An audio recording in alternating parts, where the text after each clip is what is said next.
सुमतिभिरनुमेयं शुभ्रकाजं सखाजं सुखमयमनपाजं मुक्तिपाजं विमाजं द्रहजमहममेजं ध्येजमम्नाजगेजं सदजमसदजेजं श्रीसहाजं भजेजं तपस्वाध्याय शुश्रूषा कृष्णपूजारतं मुनिं विश्वेशमिष्टदं वन्दे परिम्राट् चक्रवर्तिनं श्रीगुरुभ्यो नमः। हरिः ओम्। श्रियःपत्ये नित्या गणितगुणमाणिक्य विशदप्रभाजालोल्लासोपहत सकलावद्यतमसे जगज्जन्मस्थेव प्रलयरचनाशीलवपुषे नमो शेषाम्नाय स्मृतिहृदयदीप्ताय हरय येन प्रादुरभावि भूमिवलये विस्तारि गोसन्ततिः प्राबोधिस्तुतिपङ्कजं करुणया प्रकाशितत्वं परं ध्वान्तं ध्वंसमनादि साधुनिकरश्चाकारि सन्मार्गगः तेन व्यासदिवाकरेण सततं मात्याजि मे मानसं व्याप्तिर्यस्य निजे निजे नमः सा पक्षे सपक्षे स्थितिः व्यावृत्तिश्च विपक्षतोऽथ विषजे सत्यन्न वै बाधिते नैवास्ति प्रतिपक्षयुक्तिरतुलं शुद्धं प्रमाणं समे भूयात् तत्त्वविनिर्णयाय भगवान् आनन्दतीर्थो मुनिः भवति यदनुभावात् मूकोऽपि वाग्मी जडमतिरपि जन्तुर्जायते प्राज्ञमौलिः सकलवचनचेतो देवता भारती सा मम वचसि निधत्तां सन्निधिं मानसे च रमानिवासोचितवासभूमिः संन्यायरत्नावलिजन्मभूमिः वैराग्यभाग्यो मम पद्मनाभतीर्थामृताब्धिर्भवतात् विभूत्यै पदवाक्यप्रमाणग्धान् प्रतिवादिपदच्छिदः श्रीमदक्षोभ्यतीर्थाख्यानुपतिष्ठे गुरून् मम श्रीमदानन्दतीर्थार्य सन्मनः सरसे भुवि अनुव्याख्याननलिने चञ्चरीकतिमे वनाः न शब्दाब्धौ गाढाः न च निगमचर्चासु चतुराः न च न्याये प्रौढाः न च विदितवेद्यापि वयं परं श्रीमत्पूर्णप्रमतिगुरुकारुण्यसरणिं प्रपन्नामान्याः स्मः किमपि च वदन्तोऽपि महताम् ॐ नारायणं निखिलपूर्णगुणैकदेहं निर्दोषमाप्यतममप्यखिलैः सुवाक्यैः अस्योद्भवादिदमशेषविशेषतोऽपि वन्द्यं सदा प्रियतमं मम सन्नमामि कुपिता हि पणच्छाया समीकृत्यापरं सुखं सेवन्ते यत्पदं धीरास्तं भजे वल्लभं श्रियः।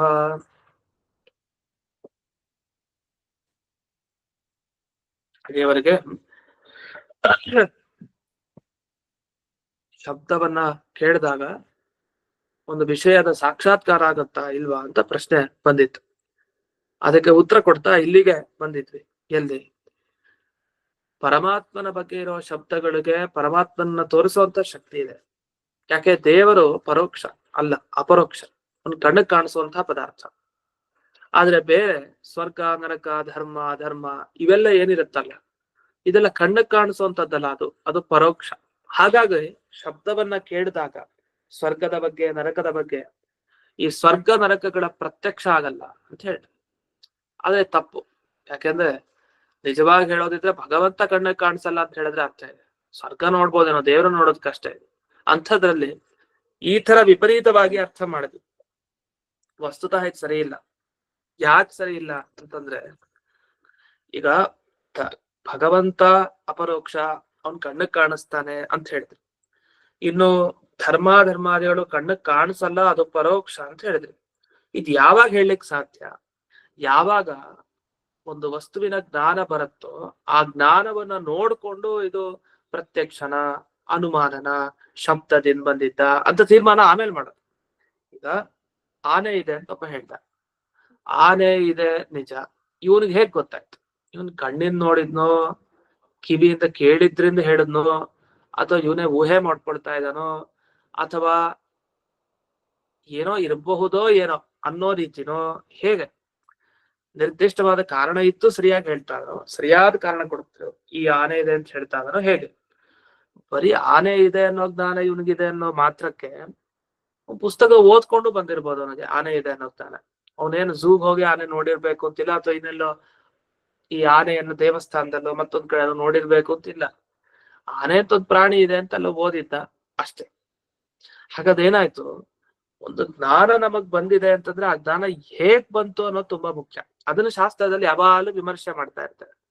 ಇವ್ನಿಗೆ ದೇವ್ರ ಜ್ಞಾನ ಇದೆ ಅಂದ್ರೆ ಇವನು ನಿಜ ದೇವ್ರ ಜ್ಞಾನ ಇದೆ, ಶಾಸ್ತ್ರ ಓದಿ ಜ್ಞಾನ ಇದೆಯೋ, ದೇವ್ರ ಬಗ್ಗೆ ತಿಳ್ಕೊಟ್ನೋ, ನಿಜವಾಗಿ ತಾನೇ ನೋಡಿದಾನೋ, ಅಥವಾ ದೇವ್ರಂತ ಒಬ್ಬ ಇರ್ತಾನೆ ಅಂತ ಕಲ್ಪನೆ ಮಾಡ್ಕೊಂಡು ಒಂದು ಕಾರಣ ಇಟ್ಕೊಂಡು ಇಲ್ಲ ದೇವ್ರ ಇದ್ದೇ ಇದ್ದಾನೆ ಅಂತ ತೀರ್ಮಾನಕ್ಕೆ ಬಂದಿದ್ದಾನೆ.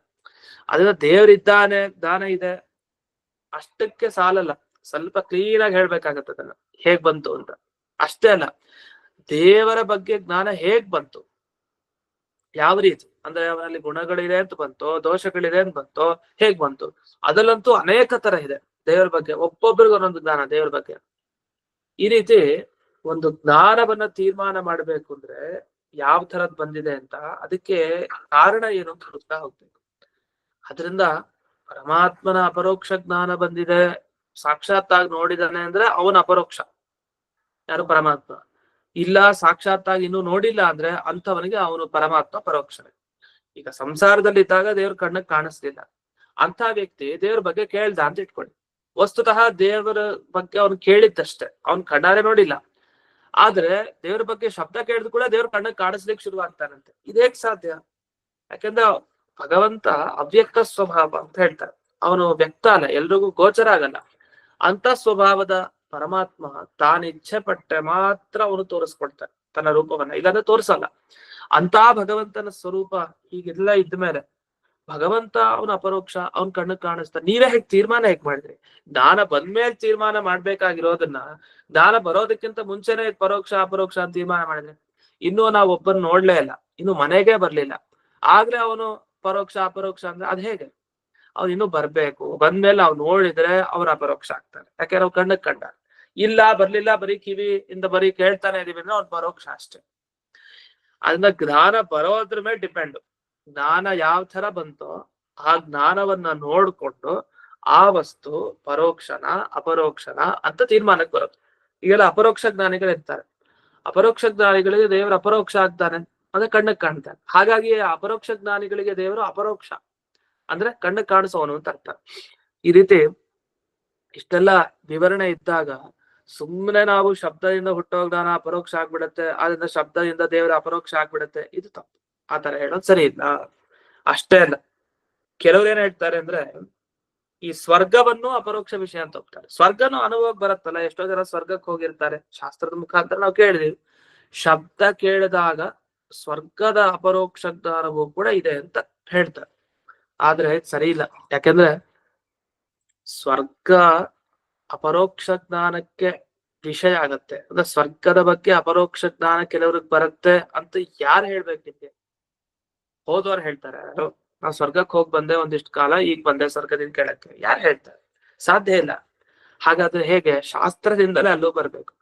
ಹಾಗಾದ್ರೆ ಎಲ್ಲ ಪರೋಕ್ಷ ಜ್ಞಾನನೇ ಆಯ್ತು. ಸ್ವರ್ಗದ ಬಗ್ಗೆ ಆಗ್ಲಿ ದೇವರ ಬಗ್ಗೆ ಆಗ್ಲಿ ಎಲ್ಲ ನಾವು ಕಿವಿಯಿಂದ ಕೇಳೋದಷ್ಟೇ, ಅದನ್ನ ಅನುಭವಿಸಿಲ್ಲ, ಅದರ ಸಾಕ್ಷಾತ್ಕಾರ ಆಗಿಲ್ಲ, ಅಪರೋಕ್ಷ ಜ್ಞಾನ ಆಗಿಲ್ಲ ಅದರದ್ದು ಅಂತ ಅರ್ಥ. ಅದಕ್ಕೇನು ಹೇಳ್ತಾರೆ, ಇನ್ನೂ ಒಂದಿಷ್ಟು ಕಾರಣ ಕೊಡ್ತಾ ಹೋಗ್ತಾರೆ, ಅದು ಹಾಗಲ್ಲ, ಅದು ಹೀಗಲ್ಲ ಅಂತ. ಈಗ ಸುಧಾ ಪಂಕ್ತಿ ನೋಡೋಣ, ಮತ್ತೆ ಮುಂದಿನ ವಿಷಯಕ್ಕೆ ಹೋಗೋಣ. ಅಪರೋಕ್ಷ ವಿಷಯತ್ವಂ ಇತಿ ಚೇತ್ ನ ಅಪರೋಕ್ಷ ಜ್ಞಾನ ವಿಷಯತ್ವ ಅತಿರಿಕ್ತಸ್ಯ ಅರ್ಥೇ ಅಪರೋಕ್ಷತ್ವಸ್ಯ ಅಭಾವಾತ್. ಇದೆಲ್ಲ ಬಿಡಿಸಾಯ್ತು. ಇದ್ರ ಅರ್ಥ ಇಷ್ಟೇ, ನಾವು ಒಂದು ವಸ್ತುವಿನ ಜ್ಞಾನವನ್ನ ಪಡೆದುಕೊಂಡ ಮೇಲೆ ಅದು ಯಾವ ಜ್ಞಾನ ಅಂತ ಡಿಪೆಂಡ್ ಮಾಡ್ಕೊಂಡು ಅದು ಪರೋಕ್ಷನ ಅಪರೋಕ್ಷನ ಅಂತ ಹೇಳ್ತೀವಿ. ಈಗ ನಾನು ಪುಸ್ತಕ ನಮ್ಮ ಮುಂದೆ ಇದೆ, ಸುಧಾ ಪುಸ್ತಕ ನೋಡ್ತಾ ಇದೀನಿ. ಸುಧಾ ಪುಸ್ತಕ ಅಂತ ಜ್ಞಾನ ಬಂತ ನನಗೆ. ಇದು ಯಾವ ರೀತಿ ಜ್ಞಾನ ಅಂದ್ರೆ ಪ್ರತ್ಯಕ್ಷ, ಯಾಕೆ ಕಣ್ಣು ಮುಂದೆ ಇದೆ ಸುಧಾ ಪುಸ್ತಕ. ಹಾಗಾದ್ರೆ ಈ ಸುಧಾ ಪುಸ್ತಕ ಅಂತ ಜ್ಞಾನ ಬಂದಾಗ ಈ ಜ್ಞಾನ ಯಾವುದ್ರ ಬಗ್ಗೆ ಇದೆ? ಸುಧಾ ಪುಸ್ತಕದ ಬಗ್ಗೆ ಇದೆ. ಹಾಗಾಗಿ ಈ ಸುಧಾ ಪುಸ್ತಕ ಏನು ಅಪರೋಕ್ಷ ಅಂತ ಅನಿಸ್ಕೊಡುತ್ತೆ, ಇದು ಪರೋಕ್ಷ ಅಲ್ಲ. ಇಲ್ಲ ಸುಧಾ ಪುಸ್ತಕ ಇರ್ಲಿಲ್ಲ, ಯಾರೋ ಅಲ್ಲಿದೆ ನೋಡು ಸುಧಾ ಪುಸ್ತಕ ಅಂತ ಯಾರೋ ಕಿವಿ ಬೀಳೋ ಹಾಗೆ ಹೇಳಿ, ಆಗ ಆ ಸುಧಾ ಪುಸ್ತಕ ಅದು ಅಪರೋಕ್ಷ ಅಲ್ಲ, ನಮ್ಗೆ ಅದು ಪರೋಕ್ಷ. ಯಾಕೆ? ಶಬ್ದದಿಂದ ಜ್ಞಾನ ಅಷ್ಟೇ ಬಂದಿತ್ತು, ಅದನ್ನ ನೋಡ್ಲಿಲ್ಲ ನಾವಿನ್ನು. ಈ ತರ ವ್ಯವಸ್ಥೆ ಇದೆ, ಅದನ್ನ ಇಲ್ಲಿ ತಿಳಿಸ್ಕೊಟ್ಟು ಅಪರೋಕ್ಷ ಜ್ಞಾನಕ್ಕೆ ಯಾವುದು ಗೋಚರ ಆಗ್ತಾ ಇದೆಯೋ ಅದು ಅಪರೋಕ್ಷ, ಪರೋಕ್ಷ ಜ್ಞಾನಕ್ಕೆ ಯಾವುದು ಗೋಚರ ಆಗ್ತಾ ಇದೆಯೋ ಅದು ಪರೋಕ್ಷ ಅಂತ. ಇಲ್ಲ ಇವಾಗ ಅಪರೋಕ್ಷ ಜ್ಞಾನ ಒಂದು ಬಂತು ಒಬ್ಬರ ಬಗ್ಗೆ, ಅಂದ್ರೆ ದೇವರನ್ನು ಒಬ್ಬ ನೋಡ್ದ, ದೇವರ ಅಪರೋಕ್ಷ ಜ್ಞಾನ ಬಂತು. ಅವನು ದೇವರ ಅಪರೋಕ್ಷ ಜ್ಞಾನ ಪಡ್ಕೊಂಡ್ಮೇಲೆ ದೇವರ ಅಪರೋಕ್ಷ ಆಗ್ತಾನೆ. ದೇವರ ಅಪರೋಕ್ಷ ಆದ್ಮೇಲೆ ಅವ್ನು ದೇವರ ಅಪರೋಕ್ಷ ಜ್ಞಾನ ಪಡ್ಕೊಳ್ತಾನೆ. ಅಂದ್ರೆ ಇದು ಹೇಗಾಯ್ತು ಅಂದ್ರೆ ಅನ್ಯೋನ್ಯ ಅಷ್ಟೇ. ಇದನ್ ಬಿಟ್ಟು ಅದಾಗಲ್ಲ, ಅದನ್ ಬಿಟ್ಟು ಇದಾಗಲ್ಲ, ಅದು ಬರೋವರೆಗೂ ಇದಾಗಲ್ಲ, ಇದು ಬರೋವರೆಗೂ ಅದಾಗಲ್ಲ ಅಂತ. ಹೀಗೆ ಹಿಂದೆ ಅನೇಕ ಬಾರಿ ಅನ್ಯೋನ್ಯಾಶ್ರಯ ದೋಷದ ಬಗ್ಗೆ ಹೇಳಿದೀನಿ. ಅದೇ ತರ ಇಲ್ಲೂ ಆಯ್ತು. ಹೇಗಂದ್ರೆ ದೇವರು ಅಪರೋಕ್ಷ ಅಂತ ಆದ್ರೆ ಅವನ ಅಪರೋಕ್ಷ ಜ್ಞಾನ ನಮಗ್ ಬರುತ್ತೆ. ನಮಗೆ ಅಪರೋಕ್ಷ ಜ್ಞಾನ ಬಂದ್ರೆ ಆಗ ದೇವರ ಅಪರೋಕ್ಷ ಆಗ್ತಾನೆ. ಹೀಗೆ ಅರ್ಥ ಆಯ್ತು. ಈ ರೀತಿ ಹೇಳೋದು ತಪ್ಪು, ಇದು ಸರಿ ಇಲ್ಲ. ಅದನ್ನ ಅನ್ಯೋನ್ಯಾಶ್ರಯ ದೋಷ ಬಂತು ಅಂತ ಹೇಳ್ತಾರೆ. ಇನ್ನು ಅದಕ್ಕೆ ಹೇಳಿದ್ರು ಇಲ್ಲ, ಜ್ಞಾನಾಂತರ ಅಭಿಪ್ರಾಯೇತು ಸ್ವರ್ಗಾದಯೋಪಿ ಕೇಶಾಂಚಿತ್ ಅಪರೋಕ್ಷ ಜ್ಞಾನ ವಿಷಯತಿ ಅಸ್ಮಾಕಂ ತದ್ವಿಷಯ ಶಬ್ದೋ ಅಪರೋಕ್ಷ ಜ್ಞಾನ. ಈಗ ನೀವು ಹೇಳ್ಬೋದು ನೋಡಿ, ನಮಗೆ ದೇವರು ಅಪರೋಕ್ಷ ಅಲ್ಲ, ನಮ್ಮ ಕಣ್ಣಿಗೆ ಕಂಡಿಲ್ಲ ನಿಜ, ಬೇರೆಯವರಿಗೆ ಕಂಡಿದಾನಲ್ಲ ದೇವರು, ಹಾಗಾಗಿ ಅವನನ್ನ ಅಪರೋಕ್ಷ ಅಂತ ಇಟ್ಟುಕೊಂಡು ನಮಗೆ ಆ ಅಪರೋಕ್ಷನಾದ ದೇವರ ಬಗ್ಗೆ ಕೇಳಿದಾಗ ಅಪರೋಕ್ಷ ಜ್ಞಾನ ನಮಗಾಗತ್ತೆ ಅಂತ. ಅಂದ್ರೆ ಇದು ಹೇಗಾಯ್ತು ಅಂದ್ರೆ, ಈಗ ಒಬ್ರು ಜ್ಞಾನಿಗಳು, ಈಗ ವ್ಯಾಸರಾದರು, ರಾಯರು, ಇವ್ರಿಗೆಲ್ಲ ದೇವರ ಅಪರೋಕ್ಷ ಜ್ಞಾನ ಆಗಿದೆ. ಅವ್ರು ದೇವರನ್ನು ಸಾಕ್ಷಾತ್ತಾಗಿ ನೋಡಿದ್ದಾರೆ. ಆ ಜ್ಞಾನಿಗಳು ದೇವರನ್ನು ಸಾಕ್ಷಾತ್ತಾಗಿ ನೋಡ್ಮೇಲೆ ದೇವರೇನಾದ ಅಪರೋಕ್ಷ ಆದ. ನಮಗಲ್ಲ ನಿಜ, ಆದ್ರೆ ಅವ್ರಿಗಂತೂ ಅಪರೋಕ್ಷ ತಾನೆ, ಯಾಕಂದ್ರೆ ಅಪರೋಕ್ಷ ಜ್ಞಾನಿಗಳು. ಸರಿ, ಹಾಗಾದ್ರೆ ದೇವರು ಅಪರೋಕ್ಷ ಆದ. ಆ ಅಪರೋಕ್ಷನಾದ ದೇವರ ಬಗ್ಗೆ ತಿಳಿಸುವಂತಹ ಶಬ್ದ ಯಾವುದು? ಏಷ ಸರ್ವಜ್ಞಃ ಏಷ ಸರ್ವವಿತ್, ವೇದವಾಕ್ಯ ತಿಳಿಸ್ತಾ ಇದೆ. ಹಾಗಾದ್ರೆ ವೇದವಾಕ್ಯ ಯಾರ ಬಗ್ಗೆ ತಿಳಿಸ್ತಾ ಇದೆ? ಆ ಜ್ಞಾನಿಗಳಿಗೆ ಗೋಚರನಾದ ಅಪರೋಕ್ಷನಾದ ಪರಮಾತ್ಮನ ಬಗ್ಗೆ ತಿಳಿಸ್ತಾ ಇದೆ. ಸಾಕಲ್ಲ? ಹಾಗಾದ್ರೆ ವೇದವಾಕ್ಯ ಯಾರ ಬಗ್ಗೆ ತಿಳಿಸ್ತಾ ಇದೆ? ಅಪರೋಕ್ಷ ಬ್ರಹ್ಮನ ಬಗ್ಗೆ ತಿಳಿಸ್ತಾ ಇದೆ, ದೇವರ ಬಗ್ಗೆ. ನಮಗೂ ಅಪರೋಕ್ಷ ಆಗ್ಲಿ ಹಾಗಾದ್ರೆ ಆ ಶಬ್ದ ಕೇಳಿದಾಗ. ಇದು ಯಾರು ಹೇಳ್ತಾರೆ ಹೀಗೆ? ಇದು ಹೇಗಾಯ್ತು ಅಂದ್ರೆ, ನೋಡ್ಕೊಂಬಂದವನೊಬ್ಬ ಸ್ವರ್ಗ ನೋಡ್ಕೊಂಬಂದಿದ್ದಾನೊಬ್ಬ, ಅವ್ನು ಸ್ವರ್ಗದಲ್ಲೇ ಇರ್ಬೋದು ಅಂದ್ಕೊಡಿ, ಅವ್ನು ಇಲ್ಲಿ ಬಂದೇ ಇಲ್ಲ ಅಂತ ಇಟ್ಕೊಡಿ. ಸ್ವರ್ಗ ನೋಡಿದವನೊಬ್ಬ ಇದ್ದಾನೆ, ಅವನಿಗೆ ಸ್ವರ್ಗ ಅಪರೋಕ್ಷ. ನನಗೆ ಅಪರೋಕ್ಷ ಆಗತ್ತಾ ಸ್ವರ್ಗ ಅಂದ್ರೆ? ಹೌದು, ಆಗತ್ತಂತೆ. ಹೇಗೆ ಅಂದ್ರೆ, ಅವನು ಸ್ವರ್ಗವನ್ನು ನೋಡಿದಾನೆ, ಹಾಗಾಗಿ ಸ್ವರ್ಗ ಅವನಿಗೆ ಅಪರೋಕ್ಷ. ಆ ಅಪರೋಕ್ಷವಾದ ಸ್ವರ್ಗದ ಬಗ್ಗೆ ತಿಳಿಸುವಂತ ಶಬ್ದ ಇದೆ. ಯಾವುದು? ಆ ಸ್ವರ್ಗ ಅಂದ್ರೆ ಹೀಗಿದೆ, ಅಲ್ಲಿ ದುಃಖ ಇರಲ್ಲ, ಸುಖ ಇರುತ್ತೆ, ಅದೇ ಒಂದಿಷ್ಟು ಕಾಲ ಇರ್ತಾನೆ, ಆಮೇಲೆ ಬಂದ್ಬಿಡ್ತಾರೆ ಅಂತ ಅದ್ರ ಪರಿಚಯ ಮಾಡುವಂತ ಒಂದು ಶಬ್ದ ಇದೆ. ಈ ಶಬ್ದ ಯಾವುದ್ರ ಬಗ್ಗೆ ತಿಳಿಸ್ತಾ ಇದೆ? ಕೇವಲ ಸ್ವರ್ಗದ ಬಗ್ಗೆ ಅಲ್ಲ, ಆ ಜ್ಞಾನಿಗಳು ಕಂಡಂತಹ ಸ್ವರ್ಗ ಇದೆಯಲ್ಲ, ಆ ಸ್ವರ್ಗದ ಬಗ್ಗೆ ತಿಳಿಸ್ತಾ ಇದೆ. ಅಂದ್ಮೇಲೆ ನನಗೆ ಅರ್ಥ ಶಬ್ದ ಕೇಳಿದಾಗ ಆ ಸ್ವರ್ಗದ ಅಪರೋಕ್ಷ ಜ್ಞಾನ, ನನಗೂ ಸ್ವರ್ಗ ಕಾಣಿಸ್ಬೇಕಾಗಿತ್ತು ಅಂತ. ಅದೇ ಸಂಸಾರದಲ್ಲಿ ಇದ್ದಾಗ ಇದು ಹೇಗ್ ಸಾಧ್ಯ? ಇನ್ನು ಸಂಸಾರದಲ್ಲಿ ಇದ್ದಾಗಲೇ ಇನ್ನು ಈ ದೇಹದಿಂದಲೇ ಸ್ವರ್ಗ, ಭಗವಂತನ ದರ್ಶನ, ಇದೆಲ್ಲ ಹೇಗ್ ಸಾಧ್ಯ? ಅದರಿಂದ ಇದು ಸರಿ ಇಲ್ಲ. ಅದನ್ನ ಹೇಳ್ತಾರೆ, ಜ್ಞಾನಾಂತರ ಅಭಿಪ್ರಾಯೇತು ಸ್ವರ್ಗಾದಯೋಪಿ ಏಷಾಂಚಿತ್, ಸ್ವರ್ಗಾದಿಗಳು ಕೂಡ ಕೆಲವರಿಗೆ ಅಪರೋಕ್ಷ ಜ್ಞಾನ ವಿಷಯ, ಕೆಲವರು ನೋಡಿದ್ದಾರೆ, ಆದರೂ ಅಸ್ಮಾಕಂ ತದ್ವಿಷಯ ಶಬ್ದ ಅಪರೋಕ್ಷ ಜ್ಞಾನಂ ಕಥಂ ಜರೇತ್. ಅವ್ರು ನೋಡಿರ್ಲಿ, ನಮಗೇನಾಯ್ತು ಅದ್ರಿಂದ? ಈಗ ನಾವ್ ಅವ್ರ ಸ್ವರ್ಗಕ್ಕೆ ಹೋದ್ರೆ ನಮ್ಗೇನಾಗ್ಬೇಕು? ನಾವು ಹೋದ್ವಾ? ನಾವು ಹೋದ್ರೆ ನಮಗ್ ಗೊತ್ತಾಗುತ್ತೆ. ಈಗ ಯಾರೋ ಕಾಶಿಗೆ ಹೋಗಿ ಬಂದ್ರು, ಕಾಶಿ ಆಗಿದೆ ಹೀಗೆ, ಸರಿ, ಅದು ನಮ್ಗೆ ಅಪರೋಕ್ಷ ಜ್ಞಾನ ಆಯ್ತಾ? ನಮ್ಗೆ ಹೇಗಾಗುತ್ತೆ? ನಾವು ಹೋಗಿ ನೋಡ್ಕೊಂಡ್ರೆ ನಮಗಾಗತ್ತೆ ಅಪರೋಕ್ಷ ಜ್ಞಾನ. ಹಾಗಾದ್ರೆ ಏನಾಯ್ತು? ಕಾಶಿ ನೋಡ್ದವನು ಅವನಿಗೆ ಕಾಶಿ ಅಪರೋಕ್ಷ ಆಗಿರ್ಬೋದು, ನನಗದ್ ಪರೋಕ್ಷನೇ ಯಾವತ್ತು. ಹಾಗಾಗಿ ಯಾವ ವ್ಯಕ್ತಿ ತಾನು ತನ್ನ ಇಂದ್ರಿಯಗಳ ಮುಖಾಂತರನೇ ಜ್ಞಾನವನ್ನ ಪಡ್ಕೊಳ್ತಾನೋ ಅವನಿಗೆ ಮಾತ್ರ ಆ ವಸ್ತು ಅಪರೋಕ್ಷ, ಬೇರೆಯವನಿಗೆ ಅದ್ಯಾವತ್ತು ಪರೋಕ್ಷನೇ. ನಾವ್ ಹೇಳ್ಬೋದು, ಒಬ್ಬ ಸ್ವೀಟ್ ತಿಂದ, ಅದರಷ್ಟು ರುಚಿ ಯಾವುದು ಇಲ್ಲ ಅಂತ ವರ್ಣಿಸ್ತಾನೆ, ಅದನ್ನ ವರ್ಣಿಸ್ತಾ ಇದೆ, ನನ್ಗೆ ಅಪರೋಕ್ಷ ಆಯ್ತಾ? ಶಬ್ದ ಕೇಳ್ತಾ ಇದ್ದಾನೆ, ಅದ್ರ ಬಗ್ಗೆ ಹಿಂಗ ಅನುಭವ ಆಯ್ತಂತೆ, ಹಾಗಿತ್ತಂತೆ, ಹೇಗಿತ್ತಂತೆ. ಇವನ್ ಯಾವಾಗ ಬಾಯಿ ಇಟ್ಕೊಂಡು ಅದನ್ನ ತಿಂತಾನೋ ಅಲ್ಲಿವರೆಗೂ ಅನುಭವ ಆಗಲ್ಲ, ತಿನ್ಬೇಕಲ್ಲ, ತಿಂದಾಗ ಅನುಭವ ಆಗುತ್ತೆ. ಈ ತರ ಆಯ್ತು. ಅನುಷ್ಠಾನ ಮಾಡಿದ್ದೊಬ್ಬ, ಫಲ ನೋಡಿ ಇನ್ನೊಬ್ಬ ಅಂತ ಆತರ ಆಗಲ್ಲ. ಅನುಷ್ಠಾನ ಅಂದ್ರೆ ಒಬ್ಬನಿಗೆ ಕಂಡಿದ್ದು ಒಬ್ಬನಿಗೆ, ಇನ್ನೊಬ್ಬನಿಗೆ ಅನುಭವಿಸಿದ್ದು ಇನ್ನೊಬ್ಬ ಅಂತ, ಇದೇನ್ ಸಾಧ್ಯ? ಈ ರೀತಿ ಪ್ರತಿಯೊಂದು ಕೂಡ ಯಾವ ವ್ಯಕ್ತಿ ಯಾವ ರೀತಿಯಲ್ಲಿ ಜ್ಞಾನ ಸಂಪಾದನೆ ಮಾಡ್ತಾನೋ ಅವನಿಗೆ ಆ ಜ್ಞಾನಕ್ಕೆ ಆ ವಸ್ತು ಹಾಗೇ ಗೋಚರ ಆಗುತ್ತೆ ಅಂತ. ಇದು ವ್ಯಾಪ್ತಿ ಶಾಸ್ತ್ರದ ನಿಯಮ. ಇದು ಇಷ್ಟ ಅಷ್ಟೇ ಅಲ್ಲ, ಇನ್ನೊಂದು ದೋಷ ಕೊಡ್ತಾರೆ. ಏಕ ಪುರುಷ ಅಭಿಪ್ರಾಯೇಪಿ ಪ್ರತ್ಯಕ್ಷಾವಗತೆ ಅಗ್ನೌ ಧೂಮದರ್ಶನೇನ ಅಪರೋಕ್ಷ ಜ್ಞಾನ ಜನ್ಮ ಪ್ರಸಂಗ. ಇದು ಹೇಗಾಯ್ತಂದ್ರೆ ಒಂದು ಉದಾಹರಣೆ ಕೊಟ್ಟು, ಏನು, ಈಗ ಒಬ್ಬ ಪುರುಷ ಇದ್ದಾನೆ, ಅವನು ಕಣ್ಣಾರೆ ಅಗ್ನಿ ನೋಡಿದ್ದಾನೆ, ಅವನಿಗೆ ಹೋದ, ಬೆಂಕಿ ಕಾಣ್ತು, ಸರಿ, ಎಲ್ಲ ಸರಿ. ಇನ್ನೊಬ್ಬ ಏನಾಗ್ತದೆ ಅಂದ್ರೆ, ಇನ್ನೊಬ್ಬ ಇವನ್ ನೋಡಿದಾನಲ್ಲ ಒಬ್ಬ ಬೆಂಕಿನ, ಆ ಬೆಂಕಿಯನ್ನ ಇವನ್ ತಿಳ್ಕೊಳ್ತಾನೆ. ಹೇಗ್ ತಿಳ್ಕೊಳ್ತಾನೆ ಅಂದ್ರೆ, ಇವನು ಪರ್ವತದ ಮೇಲೆ ಹೊಗೆ ಇತ್ತು, ಆ ಹೊಗೆಯನ್ನು ನೋಡ್ದೆ. ಹೊಗೆ ನೋಡಿದ ಕೂಡಲೇ ಏನಾಯ್ತು, ಅವನಿಗೆ ದಿಢೀರ್ ಅಂತ ಅಗ್ನಿ ಪ್ರತ್ಯಕ್ಷ ಆಯ್ತು. ಹೆಂಗ್ ಅಗ್ನಿ ಪ್ರತ್ಯಕ್ಷ ಆಯ್ತು? ಇವನ್ಗೆ ಅಗ್ನಿ ಪ್ರತ್ಯಕ್ಷ ಆಗಿದ್ದ ಹೇಗೆ ಅಂದ್ರೆ ನೋಡಿ, ನೋಡಿದವನು ಒಬ್ಬ ತಾನೆ, ಅವ್ನು ನೋಡಿದನೋ ಇಲ್ವೋ? ಒಬ್ಬ ನೋಡಿರ್ಲಿ. ಈಗ ಚೈತ್ರ ಮೈತ್ರ ಅಂತ ಇದ್ರು ಸ್ನೇಹಿತರು. ಚೈತ್ರ ಅವನು ವನ್ನಿಯನ್ನು ನೋಡಿದನು, ಬೆಂಕಿ ನೋಡಿದನು ಚೈತ್ರ. ಆದ್ರೆ ಮೈತ್ರ ಬೆಂಕಿಯನ್ನು ನೋಡ್ಲಿಲ್ಲ, ಸಾಕ್ಷಾತ್ಕಾರ ಮಾಡ್ಕೊಂಡಿಲ್ಲ. ಅವ್ರೇನಂತಾರೆ, ದೂರದಿಂದ ಧೂಮ ನೋಡ್ತಾನೆ, ಧೂಮ ಇದ್ಮೇಲೆ ಇಲ್ಲಿ ಬೆಂಕಿ ಇರ್ಬೇಕಲ್ಲ ಈ ಪರ್ವತದಲ್ಲಿ. ಇವನ್ ಪರ್ವತ ಹತ್ರ ನೋಡ್ಕೊಂಡ್ ಬಂದ್ಬಿಟ್ಟಿದ್ದಾನೆ ಈ ಚೈತ್ರ, ಅವ್ನ್ ಗೊತ್ತು. ಈ ಮೈತ್ರ ಏನ್ ಮಾಡ್ತಾ ಇದ್ದಾನೆ, ಅಲ್ಲಿ ಅನುಮಾನ ಮಾಡ್ತಾ ಕೂತಿದ್ದಾನೆ. ಈಗ ಇವ್ರೇನ ಆಪತ್ತಿ ಅಂದ್ರೆ, ಒಬ್ಬನಿಗೆ ಪ್ರತ್ಯಕ್ಷ ಆಗಿದ್ರೆ ಎಲ್ರಿಗೂ ಪ್ರತ್ಯಕ್ಷ ಆಗ್ಬೇಕು ಅಂತಿಲ್ಲ. ದೇವ್ರು ಒಬ್ಬನ ಕಂಡ್ರೆ ಎಲ್ರಿಗೂ ಕಾಣ್ಬೇಕು ಅಂತಿದ್ಯಾ? ಇಲ್ಲ. ಅದೇ ರೀತಿ ಒಬ್ಬ ಪರ್ವತದಲ್ಲಿರೋ ವನ್ನಿ ನೋಡಿದ ಕೂಡಲೇ ಮಿಕ್ಕಿದವರೆಲ್ಲ ಪರ್ವತದಲ್ಲಿರೋ ವನ್ನಿಯನ್ನ ಹೇಗ್ ತಿಳಿಲಿಕ್ ಸಾಧ್ಯ? ಪ್ರತ್ಯಕ್ಷವಾಗಿ ಅವ್ರ ಅನುಮಾನ ಮಾಡ್ಕೊಳ್ಬೋದು. ಧೂಮ ಇದ್ಮೇಲೆ ವನ್ನಿ ಇರ್ಬೇಕು, ಇರುತ್ತೆ ಅಂತ ನಿಶ್ಚಯ ಮಾಡ್ಕೊಳ್ಬೋದು. ಹೊರತು ಅದನ್ನ ಪ್ರತ್ಯಕ್ಷೀಕರಿಸ್ಕೊಳ್ಲಿಕ್ಕೆ ಸಾಧ್ಯ ಇಲ್ಲ. ಅದನ್ನ ಹೇಳ್ತಾರೆ, ಏಕಪುರುಷ ಅಭಿಪ್ರಾಯೇಪಿ. ಒಬ್ಬ ಪುರುಷನ ಅಭಿಪ್ರಾಯ ಇದೆ, ಗೊತ್ತಿದೆ. ಏನು? ಪ್ರತ್ಯಕ್ಷ ಅವಗತೆ ಅಗ್ನೌ, ಪ್ರತ್ಯಕ್ಷದಿಂದ ಅಗ್ನಿ ಇದೆ ಅಂತ ಗೊತ್ತಾಯ್ತು. ಅದೇ ಅಗ್ನಿಯಲ್ಲಿ, ಅಗ್ನಿಯ ವಿಷಯದ ಬಗ್ಗೆ ಯಾವಾಗ ಧೂಮ ನೋಡ್ತಾನೆ ಆಗ ಅವನಿಗೆ ಅಪರೋಕ್ಷ ಜ್ಞಾನ ಬರುತ್ತಾ? ಅಗ್ನಿಯ ಬಗ್ಗೆ ಬರಲ್ಲ. ಅಗ್ನಿಯ ಪರೋಕ್ಷ ಜ್ಞಾನನೇ ಬರೋದು. ಯಾಕೆ? ನೋಡ್ದವನೊಬ್ಬ, ಹಾಗಂತ ಇವ್ರಿಗೆ ಯಾಕೆ ಬರ್ಬೇಕು? ಇವನಿಗೆ ಬರೋದಿಲ್ಲ. ಶಬ್ದಸ್ಯ ಏವಂ ಭಾವ.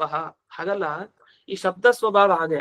ಏನ್ ಗೊತ್ತಾ ಶಬ್ದ ಅಂದ್ರೆ ಅಂತ ಅದ್ರ ಬಗ್ಗೆ ಹೇಳ್ತಾರೆ. ಈಗ ಅದು ನೀವ್ ಇದುವರೆಗೆ ಹೇಳಿದ ಅನುಮಾನದ ಬಗ್ಗೆ, ನಾವ್ ಹೇಳ್ತಾರ ಶಬ್ದದ ಬಗ್ಗೆ. ಸ್ವಲ್ಪ ವಿಚಾರ ಬೇರೆ ಆಗೋಯ್ತು ನಿಮ್ದು. ಈಗ ಪ್ರಮಾಣ ಯಾವುದು? ಪ್ರತ್ಯಕ್ಷ, ಅನುಮಾನ, ಶಬ್ದ. ನಾವಿಲ್ಲಿ ವಿಚಾರ ಮಾಡ್ತಾ ಇರೋದು, ಶಬ್ದ ಕೇಳಿದಾಗ ಒಬ್ಬನಿಗೆ ಅಪರೋಕ್ಷ ಜ್ಞಾನ ಆಗತ್ತೆ ಅಂತ ವಿಚಾರ ಮಾಡ್ತೀವಿ. ದಶಮಃ 10ನೇವ್ ನೀನು ಅಂತ ಹೇಳ್ದ, 10ನೇವ್ ನಾನು ಅಂತ ಬಂತು. ಶಬ್ದದ ಬಗ್ಗೆ ಇಲ್ಲಿ ಚರ್ಚೆ. ನೀವು ಅನುಮಾನ ಪ್ರಮಾಣದಲ್ಲಿ ಹೀಗಾಗ್ಬೇಕು, ಅನುಮಾನ ಹಾಗೆ ಮಾಡ್ಬೇಕಾಯ್ತು, ಪ್ರತ್ಯಕ್ಷದಲ್ಲಿ ಹೀಗಾಗ್ಬೇಕಾಯ್ತು. ನಾವು ಹೇಳ್ತಾ ಇರೋದು ಶಬ್ದದ ಬಗ್ಗೆ. ಶಬ್ದದಲ್ಲಿ ಈ ತರ ಇದೆ, ಅನುಮಾನ ಪ್ರತ್ಯಕ್ಷದಲ್ಲಿ ಹಾಗಿಲ್ಲ. ಅದನ್ನಿಲ್ಲೇ ಬಂದು ಆಪತ್ತಿ ದೋಷ ಕೊಡ್ಬೇಡಿ, ಅದನ್ನ ಬಿಟ್ಬಿಡಿ. ಶಬ್ದಕ್ಕೇನು ಸ್ವಭಾವ ಗೊತ್ತಾ? ಯಾವ ವಸ್ತು ಅಪರೋಕ್ಷ ಆಗಿರುತ್ತೋ ಅದನ್ನ ತಿಳಿಸ್ಕೊಟ್ರೆ ಅಂಥವನ ವ್ಯಕ್ತಿಗೆ ಅದು ಅಪರೋಕ್ಷ ಆಗತ್ತೆ. ಯಾವ ವಸ್ತು ಮೊದಲೇ ಪರೋಕ್ಷ ಆಗಿರುತ್ತೋ ಅದನ್ನ ಎಷ್ಟು ಬಾರಿ ತಿಳಿಸ್ಕೊಟ್ರು ಶಬ್ದ ಅದು ಪರೋಕ್ಷನೇ ಅಷ್ಟೇ. ಹಾಗಾದ್ರೆ ಈಗ ಭಗವಂತ ಪ್ರತ್ಯಕ್ಷ, ಅಪರೋಕ್ಷ. ಹಾಗಾಗಿ ಅವನ ಬಗ್ಗೆ ತಿಳಿಸ್ಕೊಟ್ರೆ ಶಬ್ದ ನಮ್ಗೆ ಭಗವಂತನ ಅಪರೋಕ್ಷ ಜ್ಞಾನ ಬಂದೇ ಬರುತ್ತೆ ಅಂತ ಹೀಗೆ ಹೇಳ್ತೀವಿ ಅಂತಂದ್ರೆ ಸಿಕ್ಕಾಕೊಂಡ್ರು. ಏನಕ್ಕೆ ಅಂತ ಒಂದು ಒಳ್ಳೆ ಉದಾಹರಣೆ ಕೊಡ್ತಾರೆ. ತಥಾಪಿ ಅಗ್ನೌ ಶಬ್ದೇನ ಅಪರೋಕ್ಷ ಜ್ಞಾನೋತ್ಪತ್ತಿ ಸ್ಯಾತ್. ಈಗ ಬೆಂಕಿ ಅಂತಂದು ಕೂಡಲೇ, ಒಬ್ಬ ಶಬ್ದ ಹೇಳಿದ ಕೂಡಲೇ ಇಲ್ಲಿ ಪಕ್ಕಕ್ಕೆ ಬೆಂಕಿ ಬಿದ್ದಿರ್ಬೇಕು, ಅಂದ್ರೆ ಬನ್ನಿ ಕಾಣ್ಬೇಕು ಅಂತ ಅರ್ಥ. ಯಾಕೆ? ಶಬ್ದ ಹೇಳಿದ ಕೂಡಲೇ ಅಪರೋಕ್ಷ ಜ್ಞಾನ ಆಗ್ಬೇಕಾದ್ರೆ. ಈಗ ನಾನು ಬೆಂಕಿ ಅಂತಂದ್ ಕೂಡಲೇ ಮುಂದೆ ಬೆಂಕಿ ನೋಡ್ತಾ ಇರ್ಬೇಕು. ನೀರು ಅಂದ ಕೂಡಲೇ ನೀರು ಬಂದ್ಬಿಟ್ಟಿರ್ಬೇಕಲ್ಲಿ. ಹೀಗೆಲ್ಲ ಬರುತ್ತ. ಅಪರೋಕ್ಷ ಜ್ಞಾನ ಅಂದ್ರೆ ಅದೇ ಅರ್ಥ ತಾನೆ. ಏನು? ಕಣ್ಣಾರೆ ನೋಡೋದು ಅಂತ ಅರ್ಥ. ಈಗ ನಾನು ಅಗ್ನಿ ಅಂತದ್ದು ಕೂಡ ಅವನ್ ಮುಂದೆ ಅಗ್ನಿ ಕಾಣ್ತಾ ಇರ್ಬೇಕು ಅವನಿಗೆ. ನಾನ್ ಜಲ ಆದ್ರೆ ಅವನ್ ಮುಂದೆ ಜಲ ಕಾಣ್ಬೇಕು. ನಾನು ಆಕಾಶ ಆದ್ರೆ ಅವನ್ ಮುಂದೆ ಆಕಾಶ ಕಾಣ್ಬೇಕು. ಆದ್ರೆ ಆಗಲ್ಲ ಹಾಗೆ. ಯಾರಿಗೂ ಈ ತರ ಶಬ್ದ ಕೇಳಿದಾಗ ಅನುಭವ ಬಂದಿದ್ದಿಲ್ಲ. ಅದು ನೀವೆಲ್ಲ ಒಪ್ಬೇಕಾಗಿ ಬರುತ್ತೆ. ಅಲ್ಲ, ಹಾಗಲ್ಲ. ಅಪರೋಕ್ಷತೆಯ ಜ್ಞಾಯಮಾನೆ ತಥ. ಅದು ಅಪರೋಕ್ಷ, ನಮ್ಮ ಕಣ್ಣಿಗೆ ಗೋಚರ, ಅದರ ಸಾಕ್ಷಾತ್ಕಾರ ಬರುತ್ತೆ ಅಂತ ಯಾವ ವಸ್ತುವಿನ ಬಗ್ಗೆ ತಿಳ್ಕೊಳ್ತೀವಲ್ಲ ಅದ್ರ ಬಗ್ಗೆ ಮಾತ್ರ ಹೀಗ್ ಬರುತ್ತೆ. ನಮಗ್ ಗೊತ್ತಾಗ್ಲಿಲ್ಲ ಅಂತ ಇಟ್ಕೊಳ್ಳಿ, ಇದು ಅಪರೋಕ್ಷನೋ ಪರೋಕ್ಷನೋ ಅಂತ ಅಲ್ಲಿ ಬರಲ್ಲ. ಈಗ ಎಷ್ಟೋ ಸರಿ ದೇವ್ರು ಪ್ರತ್ಯಕ್ಷ ಆಗಲ್ಲ ಅಂತ ಮನಸ್ತಾನ ಇರತ್ತೆ ಅನ್ಕೊಡಿ. ದೇವ್ರು ಮುಂದೆನೆ ಬಂದ್ ನಿಂತಿದ್ದಾನೆ, ಆದ್ರೂ ಇಲ್ಲ ನಾ ಕನಸ್ತಾನ ನೋಡ್ತಾ ಇದ್ದೆ ದೇವ್ರು, ನಾ ಅನಸ್ತಾನ ನೋಡ್ತಾ ಇಲ್ಲ, ಆ ತರ ಅನ್ಕೊಳ್ತಾನೆ. ಯಾಕೆ? ನೀವ್ ಹೇಗ್ ತಿಳ್ಕೊಳ್ತೀರೋ ಹಾಗ್ ಜ್ಞಾನ ಬರುತ್ತೆ. ದೇವ್ರ ಕಣ್ ಮುಂದೆ ಬಂದ್ ನಿಂತ್ರು, ಇಲ್ಲ ನನ್ ದೇವ್ರು ಕಾಣಿಸಲ್ಲ ಅಂತ ನಿಶ್ಚಯ ತುಂಬಾ ಇರೋನ್ಗೆ ಮನಸ್ಸಿಗೆ, ಎಷ್ಟು ಸಲ ಅವ್ನಿಗೆ ಯಾರೇ ಹೇಳಿದ್ರು ನಂಬಲ್ಲ. ಯಾಕೆ? ನನಗ್ ಕಾಣಿಸಲ್ಲ ದೇವ್ರು, ನನಗ್ ಕಾಣಿಸಲ್ಲ, ನನ್ನ ಯೋಗ್ಯತೆ ಹೀಗೆ ಅಂದ್ರೆ ನಿಮ್ ಭಾವನೆ ಹೇಗಿರುತ್ತೋ ಹಾಗೆ. ಅದನ್ನ ಮುಂದ್ ಬಂದ್ರು ಆ ವಸ್ತು ಇಲ್ಲ ಅಂತ ಹೇಳ್ತಾರೆ ಜನ. ಯಾಕೆ? ಅಪರೋಕ್ಷತೆಯ ಜ್ಞಾಯಮಾನೆ ತಥಾ. ಯಾವುದನ್ನ ಅಪರೋಕ್ಷ ಅಂತ ಅನ್ಕೊಂಡಿರ್ತಾರೋ ಅದರ ಬಗ್ಗೆ ಅಪರೋಕ್ಷ ಜ್ಞಾನ ಬರಲೇಬೇಕು ಅಂತ. ಆಗ ಒಂದು ಉದಾಹರಣೆ ಕೊಡ್ತಾರೆ. ಧರ್ಮಿ ಮಾತ್ರ ಅಭಿಪ್ರಾಯೇ ಪ್ರತ್ಯಕ್ಷೇಣ ಅವಗಮ್ಯಮಾನೆ ಘಟೆ ಶತಫಲ ಪರಿಮಿತೋಯಮಿತಿ ಶಬ್ದಸ್ಯ ಅಪರೋಕ್ಷ ಜ್ಞಾನ ಕಾರಣತಾ ಪತ್ತೇ. ಈಗ ಮುಂದೆ ಒಂದು ದೊಡ್ಡ ಪಾತ್ರೆ ತಗೊಂಬಂದಿಟ್ರು, ಅಥವಾ ತುಂಬಾ ಭಾರವಾದ ವಸ್ತು, ನಮಗೆ ದೂರದಿಂದ ನೋಡ್ಲಿಕ್ಕೆ ಗೊತ್ತಾಗಲ್ಲ, ಎತ್ತಿದ್ರೆ ಗೊತ್ತಾಗತ್ತೆ ಅದು ಎಷ್ಟು ಭಾರ ಅಂತ. ದೊಡ್ಡ ಪೆಟ್ಟಿಗೆ ಅಂತ ಇಟ್ಕೊಡಿ. ಪೆಟ್ಟಿಗೆನ ಒಬ್ಬ ಅಲ್ಲಿ ತಂದು ಇಟ್ಬಿಟ್ಟಿದ್ದಾನೆ. ಅವನು ತರೋದನ್ನೆಲ್ಲ ನೋಡಿಲ್ಲ ನಾವು. ಮನೆ ಮುಂದೆ ಬಾಗ್ಲು ತೆಗೆದಾಗ ಒಂದ್ ಪೆಟ್ಟಿಗೆ ಇತ್ತು. ಸರಿ, ಈ ಪೆಟ್ಟಿಗೆ ನೋಡಿದಾಗ ಕಣ್ಣಿಂದ ಹೆಂಗ್ ಜ್ಞಾನ ಬಂತು? ಆ ಪೆಟ್ಟಿಗೆ ಯಾವ ಕಲರು, ಅದು ಯಾವ ಆಕಾರದಲ್ಲಿದೆ, ಎಲ್ಲ ಜ್ಞಾನ ಬರುತ್ತೆ. ಒಬ್ಬ ಹೇಳ್ದ ಶಬ್ದ ಹೇಳಿಂದ, ಶತಫಲ ಪರಿಮಿತೋಯಂ. ತುಂಬಾ ಭಾರ ಇದು, ಸಿಕ್ಕಾಬಟ್ಟೆ, 100 kg ಇದೆ ಅಂತ ಒಬ್ಬ ಹೇಳ್ದ ಅಂತ ಇಟ್ಕೊ, 100 kg ಇದೆ ಈ ಪೆಟ್ಟಿಗೆ ಅಂತ. ನಮ್ಗ್ ಶಬ್ದ ಹೇಳ್ಕೊಳ್ಳೆ ಅಪರೋಕ್ಷ ಜ್ಞಾನ ಆಗ್ಬಿಡ್ತಾ? ಆ 100 kg ಅನುಭವ ನಮ್ಗಾಯ್ತಾ? ಆಗಲ್ಲ. ನೀವೇ ಈ ಲೌಕಿಕವಾಗಿ ಒಂದು ಪೆಟ್ಟಿಗೆ ಬಗ್ಗೆ ಒಂದ್ ಪುಸ್ತಕನೇ ಇಟ್ಕೊಡಿ, ಆ ಪುಸ್ತಕದ ಭಾರ ಎಷ್ಟು ಅಂತ ನಮ್ಗೆ ಅನುಭವಕ್ಕೆ ಬರೋದು ಯಾವಾಗ ನಮ್ ಕೈಯಿಂದ ಆ ಪುಸ್ತಕವನ್ನ ಧಾರಣೆ ಮಾಡ್ತೀವೋ ಆಗ ಮಾತ್ರ. ಯಾರೋ ಒಬ್ಬ ಶಬ್ದ ಹೇಳಿ ಇಲ್ಲ 100 kg ಇದೆ ಅದು ಅಂತ ಅಂದ್ಕೊಡ್ಲೆ ಅದ್ ಹೆಂಗ್ ಗೊತ್ತಾಗ್ಬಿಡುತ್ತೆ ನಮ್ಗ್ ಗೊತ್ತಾಗ್ಬೋದು, ಅನುಭವಕ್ಕೆ ಬರಲ್ಲ, ಸಾಕ್ಷಾತ್ಕಾರ ಆಗಲ್ಲ. ಅದ್ ಎಷ್ಟ್ ವೆಯ್ಟ್ ಇದೆ ಅಂತ ಮೆಷಿನ್ ಇದೆ, ಆ ಮೆಷಿನ್ ಹಾಕ್ತಾರೆ, ಎಷ್ಟು ವೆಯ್ಟ್ ಅಂತ ತೋರಿಸುತ್ತೆ ಎಷ್ಟಿದೆ ಇದು ಅಂತ. ಅಷ್ಟೆಲ್ಲ ಹಾಕಿದ್ರು ಅದ್ರಲ್ಲಿ ಡಿಸ್ಪ್ಲೇ ಆದ್ರೂ ಕೂಡ, ಅದನ್ನ ನೋಡ್ತಾ ಇದ್ರು ಕೂಡ ಭಾರದ ಅನುಭವ ಆಗ್ತಾ ಇಲ್ಲ. ಯಾಕೆ? ಶಬ್ದಕ್ಕೆ ಅಪರೋಕ್ಷ ಜ್ಞಾನ ಕಾರಣತ್ವ ಇಲ್ಲ. ಶಬ್ದ ಕೇಳಿದ ಕೂಡಲೇ ಒಂದ್ ವಸ್ತು ಅಪರೋಕ್ಷ ಆಗಲ್ಲ. ಅದನ್ನ ಇಲ್ಲೂ ಕೂಡ ಹೇಳಿತ್ತು, ಶತಫಲ ಪರಿಮಿತೋ ಎಂ ಅಂತ ಹೇಳಿದ್ವಿ.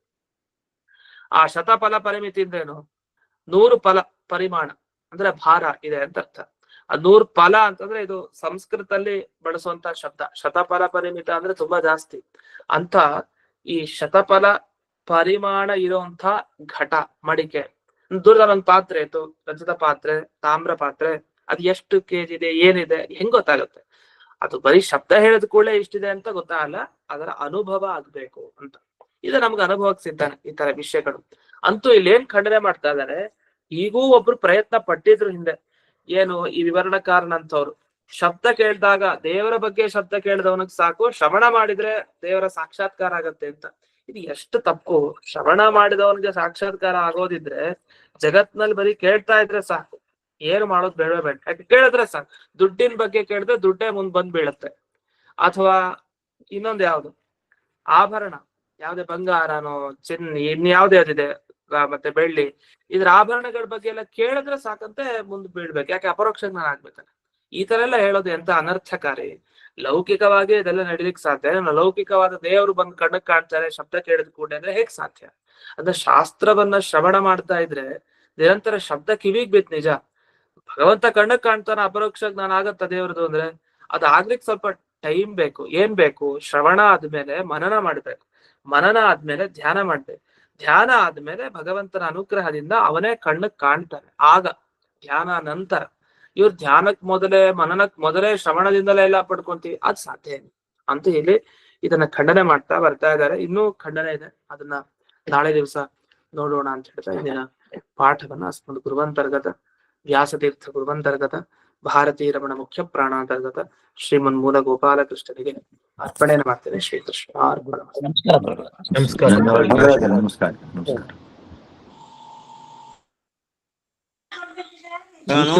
ನಮಸ್ಕಾರ. ನಮಸ್ಕಾರ.